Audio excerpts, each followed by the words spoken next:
Today I'm going undercover to Reddit. Try to find most popular production tips. Take a look if they really work. This will be quite fun, so let's go.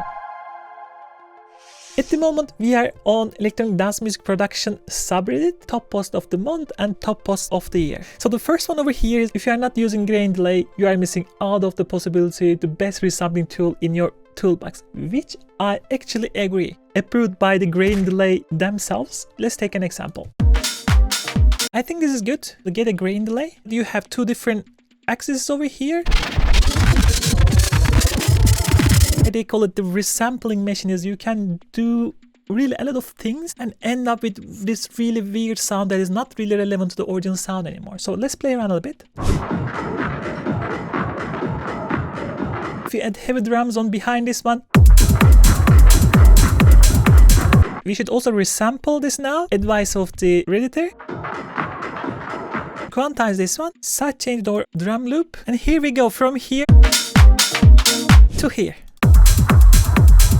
If we go to the original post, I think this was a good advice. Next one, Bill Gates Music says that he had failures when he tries to make things a bit more complicated. 100% agree with this one. If you do it simpler, you can control it easier at the end product. Okay. The next, Tizaki says that I have cracked the secret recipe for the subtle digital win heard in Discovery. I think it's basically noise with the resonant filter, a bit distorted. Okay, start with the 100% sine wave. Here we go. This is perfect, making things complicated. Okay, they downsample it. Low pass filter to cut off the remaining peaks. Blah, blah, blah. The seed pitch up 3 semitones. It's close enough. I credit for the creativity for the Redditor, but the Redditor didn't get all the noise. Right? How would I do it? Let's put a serum, put a pink noise so that we have it richer on the low and get a distortion. Band pass filter, resonated.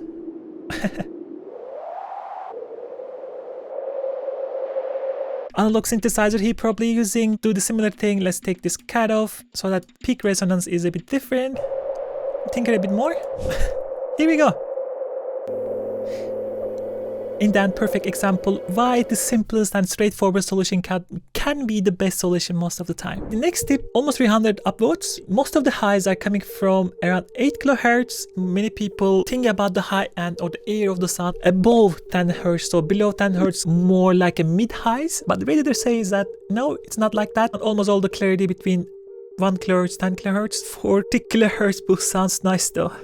I agree with my dog's life.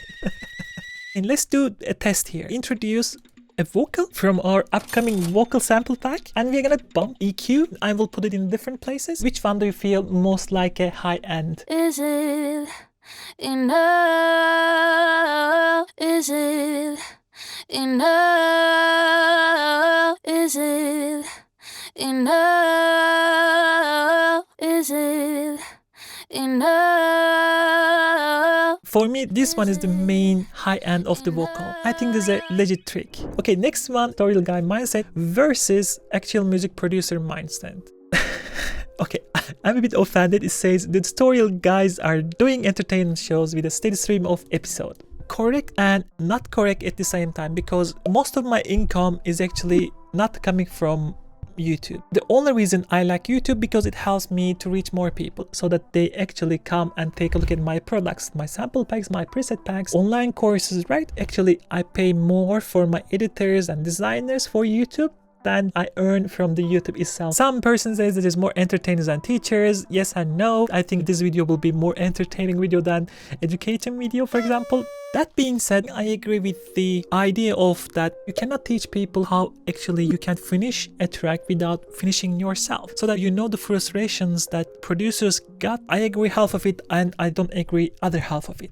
To me, it seems this cynical view that all people posting stories are some predators come hiding things from the public seems more akin to conspiracy theorist mindset than not.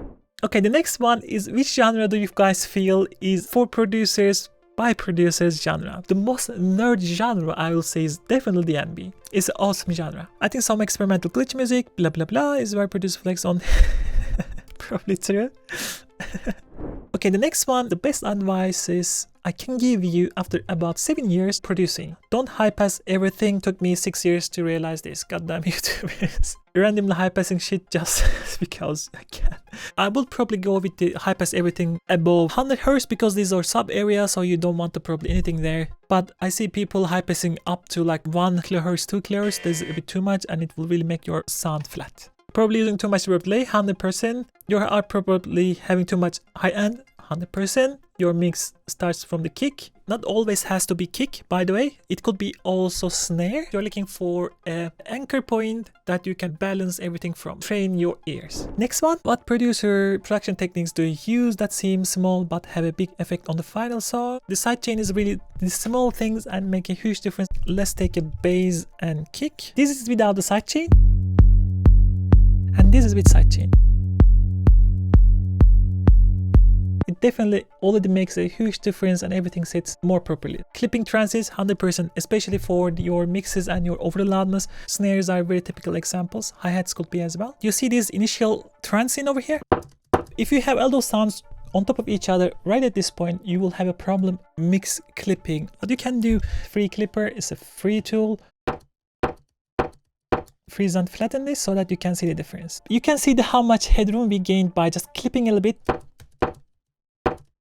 The difference are really minuscule, but the good thing is now you can actually gain it a bit more and we will be still quieter on the peaks. This is a simple technique that can make huge difference. Alright, next one, more advice. 8 years of producing experience. Perfect your sidechain. My saying blah blah blah. Okay, no. I know how crazy people get about this sidechain madness. Why it is not that important, I'm gonna explain it by doing it. Do a sidechain over here, right? When the kick hits, no space whatsoever. This is the perfect sidechain. This is not perfect sidechain. They are overlapping over here. So I want to take a listen to both of them. Which one do you prefer? First one for my ear definitely sounds unnatural. That being said, there are genres that likes this type of sound. Side transition, more driving sounds really like to separate the kick and their kicks oftentimes much shorter. Right, this is fine because the kick is very small. Telling people like perfect your sidechain is definitely not a good idea. Try to find a sweet spot that sounds natural to you while not really overlapping too much your sub bass and the kick. This one is much more fun. Most useless production tip, guys. By the whole reason actually I bought YouTube Premium. I couldn't take this anymore. Add bass to your song to give it bass. I mean, theoretically, it is true.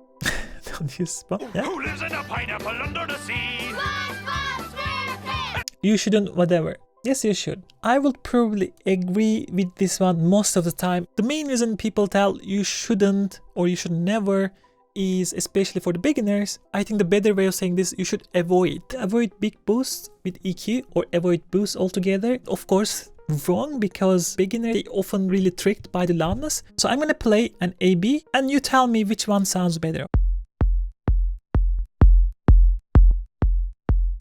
6 dB less loud. Because of that, you will always go for the first one. If you boost too much, you will be really fooled by the loudness rather than the timbre quality of the sound. Kind of true, but it's definitely better to help people understand gain staging rather than telling people never boost too much.